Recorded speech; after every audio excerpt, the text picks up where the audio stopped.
Alright then guys, welcome to the video, welcome back to the channel. Today we're doing something I kind of knew I should have done at the same time I was sorting out the rust on the wheel arches, but today we're going to have a look behind the speakers on these cars. They're pretty well known for having rust. It's basically from where the water comes through from behind the wheel arch liners underneath all there, so you can access it pretty easily from behind the rear speakers. So we're going to take those out and have a look. I haven't looked yet, I haven't even taken out the rear speakers yet, so we're going to have a look, see how bad it is. I'm assuming there's going to be something there because the condition of the arches makes me pretty suspicious that there's going to be something there, but we'll tackle that when we get to it. I do already have all the stuff I need from when I did the rear wheel arches, so let's jump in the car, pull these speakers out and let's have a look. Okay, so this is the plastic cover that the speaker is behind. So I'm just going to pop this off. I'm going to try either with this bigger flathead, or I do have a trim prying apart tool. It's quite hard to get in the gap, so I'm not sure if this is going to be too thick to start with. So hopefully I can start it with this and then go to this, but we'll see. That was easier with 2 pairs of hands. So now it's going to be getting off this speaker, which is just 3 Phillips head screws, and then this whole speaker will pop out. So I've already unscrewed one of them out completely. That one's gone. I think actually they've all gone. It's just a push clip in the back. There we go. Right, now it's time to look down and see. Your first time seeing it will be my first time seeing it. Not that I can see in there right now anyway. I'm going to swap to my phone because I can actually fit this in the gap with the torch on. So 3, 2, 1. Okay, let's have a look in here and see what we've got. Oh, okay. That's definitely better than I was expecting actually. It's not too bad at all. I've seen much worse than that. Much worse than that before. Don't know how I'm going to get a drill in here to get all of this off, but that is better than I was expecting it to be, so that is a good sign. Still gonna take some time to sort out. Okay, so now that we've pulled out the speaker and had a look behind there, still, yeah, very happy with what I've found. So if you didn't catch my video when we did the wheel arches, I'll basically run through all the products that we'll be using. So this is all stuff I had left over from when I did that, but if you haven't got it, you'll have to get this. So in here, basically, first things first, we'll hit it with some wire wheels. I've got a bunch of these actually, just a full set of these. So some wire wheels on a drill. We're going to use an extender arm to get in there to get it. So this is the crazy contraption that we're using to get all the way down and into the crevices of that area. But basically, you pull the trigger and then this spins here. How crazy is that? If you don't have a drill or the wire wheels, then you can just find a wire brush and hit it with that. Then, depending on how well that goes will be dependent on whether I end up using this rust converter spray. You basically just spray straight onto the rust, wait 3 hours, and then you can spray over it again. So this is a more extreme measure if there's more than just surface rust. So that's not a necessity, but no matter what happens, we'll be using this zinc galvanizing spray to spray in there once we've cleared out all the rust and everything. So I'll probably get a hoover in there as well, hoover out all the little bits of rust and what have you, but that's basically the plan. I don't really know how easy this is going to be to film because it's such a tight space anyway, so I'll try my best, see what I can do with the GoPro maybe. So let's jump back in the car, let's get on with it. Right, so this is the best sort of angle I can get on this. Got a GoPro in here. It's a 4-handed job doing this, so I hope you appreciate the footage, but here we go.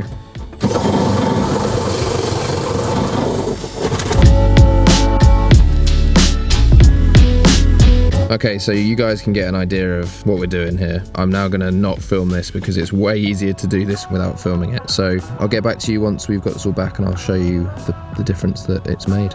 Okay, so this is the best I could do considering I'm not actually able to see what I'm doing. I know there's some bits of surface rust there. To be honest, I'm just gonna spray some of the rust converter on those bits, and everything else I'm pretty happy with how it's come out. I cannot stress how lucky I am that my car is in this good a condition. I would definitely recommend checking yours because I've been very lucky here. So next step, I'm going to spray on some of that rust converter spray before I then use the zinc galvanizing spray. Here is the spray that I'm going to use. I'll leave a link to this in the description along with the zinc galvanizing spray. It says to do about 3 or 4 passes with this stuff, so it's going to be impossible for me to film this, but as you can see in the background, I have, hang on, As you can see, I have roughly masked up the area, so the speaker area is in there. It's going to be interesting because I don't want to get overspray all over the interior of the car, hence why I've masked up the way I have at this point in time with these dust sheets, old duvets and stuff. So I will spray on this stuff, give it 3 to 4 passes, and then I will show you what it looks like once it's dried after 3 hours.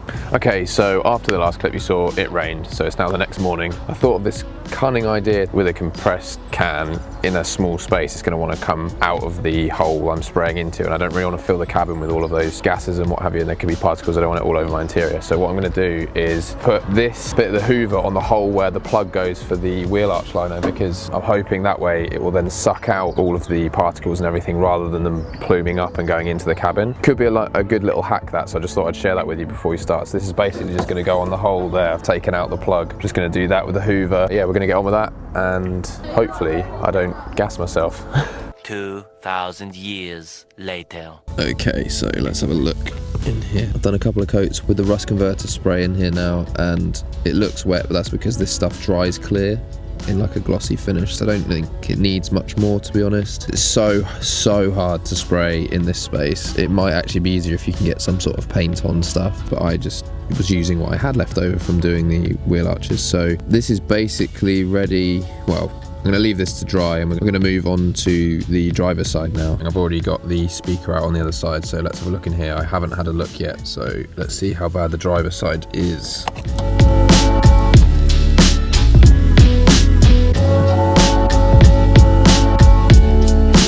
That panel's in very good condition, but yeah, looks like surface rust again, so I'll basically repeat the process. You don't need to see me doing that because it's exactly the same as the other side, so I'll get back to you guys once I've hit all of this with the wire wheel to show you what it looks like then. Okay guys, so I've spent some time sorting out the rust in here, and what wasn't really making sense was there was some moisture in here and I didn't know why, and you can see there is a little hole, a little split right there. I don't actually think that's rust. I think someone, previous owner, must have jacked the car up and jacked it up missing the jack point, because it's more of a split rather than a rusty hole. You can kind of see like the metal isn't straight around it either. In my opinion, like, you could probably just fill that gap with some weld rather than having to cut out a bit and then put in a new plate, but I don't know yet, so I'm going to message around, see what other people say. I'll get back to you once I've heard something. So yeah, not the best thing to find, but I'm glad that it's not hugely, in my opinion, I don't think this is rust related. I think it's purely previous owner jacking it up wrong. But as you can see, this side has suffered from that because there was just dirt and road debris up in here, so I've had to actually use a hairdryer to dry it out, and I've hit it with the wire wheel quite a bit, so that would explain why it was wet in here. At this point in time, I'm not totally sure what I'm going to do. Alright then guys, so I've spoken to a couple of people, including Dave from Motion Motorsport, and he's basically said knock it back into place and then get it welded and then treat it. So that's what we're going to try and do today. I'll get under the car in a sec and show you the dent from the underside, because I've had a quick look just now. We're going to try and hammer this down. I don't know how easy that's going to be because the whole weight of the car's gone through this to push this dent up. So we're going to try what we can to push it down now. So I'll jump under the car and I'll show you what I'm talking about. Okay, so this is the view from underneath the car, and there you can see the split. It's definitely from the jacking point, someone missing the jacking point, because this is hard to show. There's the jacking point and there's the split. So what we're going to do is try and hammer this down from the other side and try and get it more flush before going to get this welded. Alright then guys, so I've just hit it with a hammer and managed to knock it fully back. It kind of looks like daylight, but it's not. If I zoom in, that's actually just the metal reflecting back. That's not actually a hole anymore. That's in a much better position to be welded now. So now that that bit is hammered down, I'm going to go to a local shop and get them to weld it up. But what I'm also going to do is I'm going to quickly take this wheel off and take the arch liner out, just because, one, I don't want the heat to transfer into that and melt it in any way, but I've spotted a tiny little pinprick of a hole in the corner down here somewhere, so I need to take the wheel arch liner out to get to that anyway. That's pretty boring. I won't bore you guys with that, so what I'll do is I'll pick this up once I am at the shop. The next day. Alright then guys, so I'm here at AR Automotive. They're going to be doing the welding on the car today, so I'll get it in there, get it up in the air, and let's have a look at it.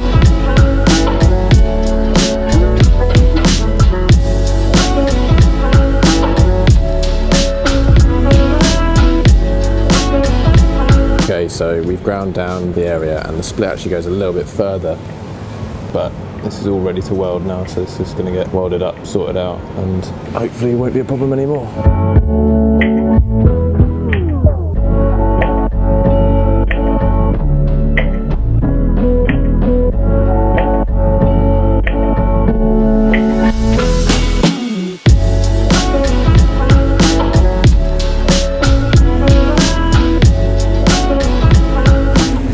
sorted now, and gonna drive back and sort of carry on with what I was doing before I found this hole, so get back to actually sorting out inside the wheel arches again.